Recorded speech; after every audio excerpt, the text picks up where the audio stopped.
네, 벤처 창업과 법률 6주차 3교시 강의가 되겠습니다. 2교시까지는 제가 한남대학교 그 LMS에 올려놨고요. 이건 이제 서비스 강의라고 보시면 되겠죠. 그럼 마지막 4장 중소기업 창업 절차에는 거기에 법률 관련되는 게 조금 참조할 게 있어서 한 20여 분 정도 다시 또 추가로 강의를 해드리겠습니다. 목차에서 1장 1교시 했고 2장 업종별 창업과 사업계획서 작성, 가장 핵심이 되는 사업계획서 작성 2교시, 그 다음에 4장 중소기업의 창업 절차는 3교시에부터 시작하겠습니다.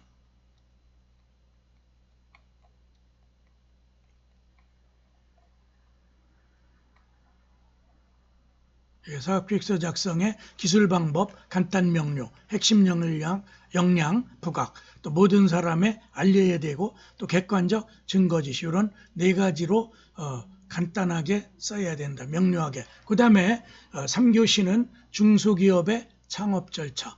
중소기업에서 창업이란 의의에서 중소기업을 새로 설립하는 걸 의미한다. 이 해당되는 창업자란 중소기업을 하려는 창업자와 중소기업을 창업하여 사업을 7년 이상 개시한 자. 여기는 이제 지원 정책에 해당되는 걸 얘기하는 거죠. 그리고 중소기업 창업에 대한 일반적 내용은 제가 벤처 창업을 설명할 때 벤처 기업은 중소기업이어야 되죠. 그러다 보니까 그때 일부 좀 나왔었죠. 중소기업 지원법 뭐 이런 것.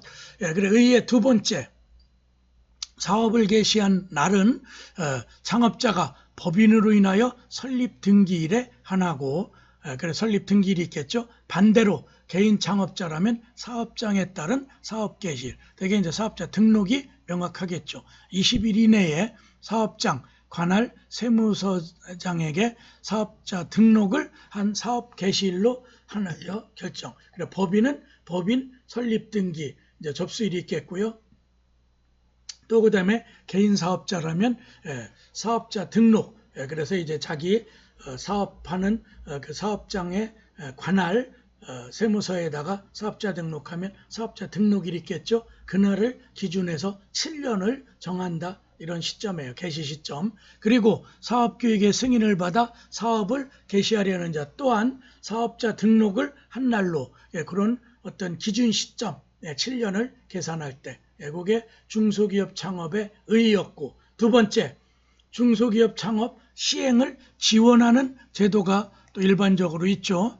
그러면 중소기업을 창업하려는 자는 창업 후 폐업을 하거나 파산 등의 사유로 인해 재창업을 원하면 우수한 기술과 경험을 보유한 제한하여 중소기업인의 발굴 및 재창업 교육을 받을 수 있으며, 한번 창업했다 폐업하면 제한이 따른다는 거죠. 그런 지원을 받는 데 있어서 중소기업 창업 지원법에 따른 제한이에요.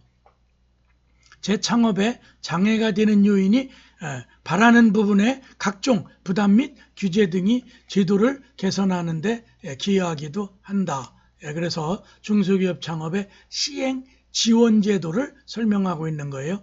그래서 또한 조세법률 상담 등의 재창업을 위한 상담과 교육센터를 지정하여 주거나 운영하는 등의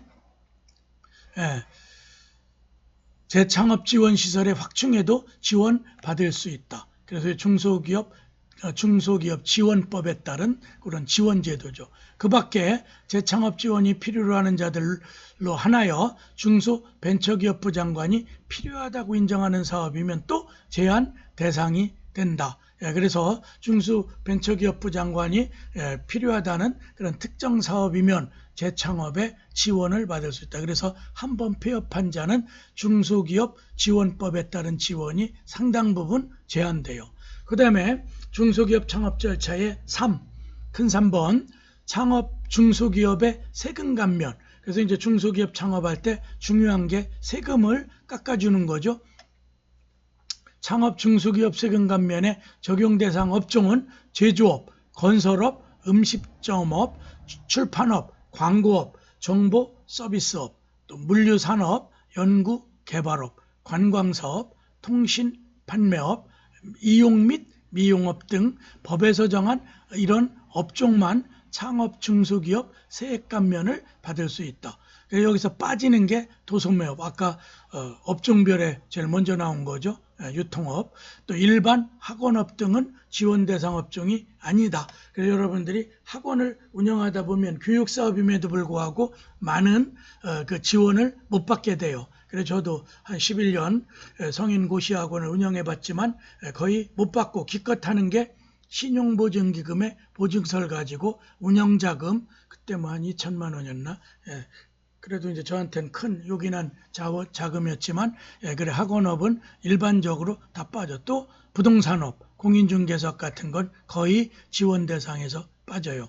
그 다음에 창업 중소기업은 법인세, 소득세, 취득세, 재산세, 등록면허세 이와 같은 세법상, 세제상 여러 종류의 세금 감면을 받을 수 있다. 이게 중요하겠죠. 청년 창업 중소기업 중 개인사업자는 창업 당시 청년의 개념은 15세, 15살 이상 34세 이하. 그래서 34세가 넘으면 이제 시니어로 들어가고, 청년 창업은 만 34세. 그 창업하는 날 기준에서 자기 호적상 생년월일이 34세 이하인 자의 한 요건을 충족한다. 단 병역을 이행, 중간에 군대를 갔다 왔다면 3년은 추가해줘. 그러면 37세까지는 되겠죠. 6년을 한도로 병역 이행 기간을 빼고 계산한다. 법인사업자는 개인사업자의 요건을 모두 충족하고 추가로 청년이 그런 청년 창업 지원 혜택을 보려면은 법인의 최대주주, 가령 만주의 주식을 발행했다면 자기가 한 50% 이상을 가지고 있다라든가, 또한 뭐 30%라도 최대 주주가 될 수 있죠. 그래서 한 3,000주, 다른 사람들은 1,000주, 2,000주, 또 100주 뭐 이런 식으로 돼 있다면은 최대 주주. 그래서 청년 창업 지원의 중소기업으로 특혜, 좀 더 큰 특혜죠. 그럴 때는 15세 이상 34세, 군대를 갔다 왔다면 맥시멈 6년까지 이내. 그래서 이제 약간의 뭐 하사관, 부사관 이런 데 하다 보면 5년 정도만 이렇게 근무할 수 있죠. 그래서 그 6년 이하의 기간 내에서 그거는 공제해서, 그래서 최대한 37세까지는 적용될 여지가 있다.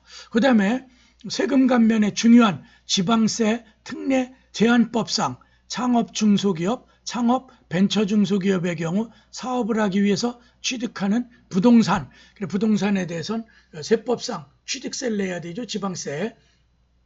또 창업 보육센터 사업자, 그래서 창업 보육센터에서 어떤 정한, 또 거기서 지원을 받으며 하는 그런 사업자죠. 창업 보육센터 사업자의 지정을 받고 창업 보육센터용으로 직접 사용하기 위해 취득한 부동산에 대해 아래 비율에 따라 취득세, 그러니까 여러분들이 부동산을 얻게 되면 취득세, 그래서 이제 일반적으로 매매 1억 원짜리 부동산을 내가 샀다면 취득세가 2.4%, 240만 원 정도가 세금. 그런데 이게 지방세 특례 제한법이라는 게 있어서 중소 기업으로 창업할 때는 상당 부분 감면받는데 비율이 조금씩 차이 나죠.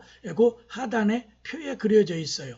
그래서 구분 보면 창업 중소기업으로서 창업일로부터 4년간은 최대한 수도권 과밀억제 권역의 지역, 수도권 과밀억제 권역이라는 건 우리가 주택임대차보호법이나 상가임대차보호법에서 서울특별시를 중심으로 해서 반경, 또 내지는 그 위성도시, 인천광역시는 당연 과밀억제 권역이죠. 그 안에 또 부천시도 있고 부평구 같은 게 있고, 또 그 과천시, 지금 이제 정부가 주택 공급 지역으로 선정된 또 용인시라든가 서울에 아주 가깝죠. 수지 뭐 이런 데죠.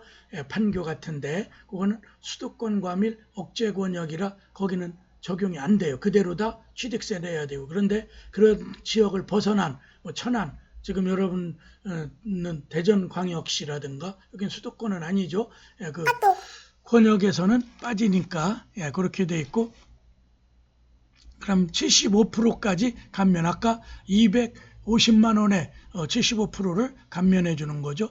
또 수도권 과밀억제구역 내에서 창업할 때는 해당이 없으니 그대로 다 취득세를 내면 되고, 또 창업 중소기업에 해당하지 않는 벤처 중소기업이 또 지난번에 이제 벤처 창업 육성에 관한 법률이 있었죠. 그리고 수도권 과밀 억제 권역 위에는 없고 오히려 어디 수도권 과밀 억제 권역 내. 그래서 이제 요즘에 실리콘 한국판 실리콘밸리라는 판교 같은 데 있죠. 예, 그런 데 가보면 벤처기업 확인일로부터 4년간 75%까지는 감면. 오히려 여기는 수도권 언저리에 이런 벤처기업을 인증받은 그런 사업체라면은 혜택을 주는 거죠. 또 창업 보육센터 사업자는 학교 또는 산학협력단에 속해 있는 뭐 그런 건 수도권 과밀 억제 권역이든 또 기타 지역이든 통틀어서 75%. 그래서 그런 데를 끼고서 창업하면 혜택을 보는 거죠. 또 기타의 75%. 그래서 수도권 과밀 억제 권역 내 창업을 조금 더 부연 설명해 보면 창업 중소기업 세액 감면은 수도권 과밀 억제 권역 내에 창업하면 세액 감면을 받을 수 원칙적으로 없다. 아까 벤처 중소기업은 예외가 있었죠. 단 청년 창업 중소기업, 벤처 중소기업, 에너지 신기술 중소기업, 이른바 그린 에너지 뭐 이제 그런 게 이제 요즘에 태양광 또 무슨 풍력 발전 뭐 이런 것들 되겠죠. 또 창업 보육센터 사업자에게 해당하면 세액 감면. 그건 또 수도권 과밀 억제 권역 내래도 혜택을 보죠. 75%까지. 물론 연매출 4,800만 원 이하도 창업 중소기업 세액 감면을 받을 수는 있지만 매출이 아주 작은 그야말로 영세 소상공인이죠. 그래서 사실상 적용될 여지가 없는 게 연매출액이 4,800 이하라면 세금 적용되지 않을 때가 많죠. 소득세 같은 게. 그러다 보니까 그 아주 영세 이런 조그만 점포, 우리는 뭐 구멍가게 정도 되죠. 이런 데는 적용받기가 또 어려울 수도 있다. 그 자체가 세금을 안 내기 때문에 취득세 감면, 지방세 특례법상 그런 거는 4,800 이하는 사실상 적용이 안 된다. 법의 제한은 없겠죠. 그 다음에 업종별 창업 절차에서 중소기업에서는 1단계 예비 절차, 2단계 또 회사, 대개 이제 중소기업으로서 법인을 설립해 나가겠죠. 그렇게 해서 아까 설명했던 거의 연장이고, 또 3단계는 제조업이라면 공장 설립 및 자금 조달 절차가 있죠. 공장 입지 선정과 공장 설립 방법을 결정해야 하며, 자금 조달은 창업자 본인 스스로 마련한 자기 자금과 은행이나 정부 등의 지원받는 타인 자금 형태로 조달. 그 다음에 중소기업의 창업의 네 번째 준비 단계는 개업 준비 절차로서 인력을 충원하고 직원 뽑겠고 효율적 생산을 위한 교육을 실시해야 되고, 또한 생산, 관리, 영업 등의 조직을 구성하여 효율적 경영이 가능하도록 해야 된다. 그래서 이제 본격적인 사업 운영의 구체적인 경영 단계로 들어가는 거죠. 그래, 오늘 강의는 중소기업의 창업 절차를 3교시까지 해서 전체 강의를 마치도록 하겠습니다.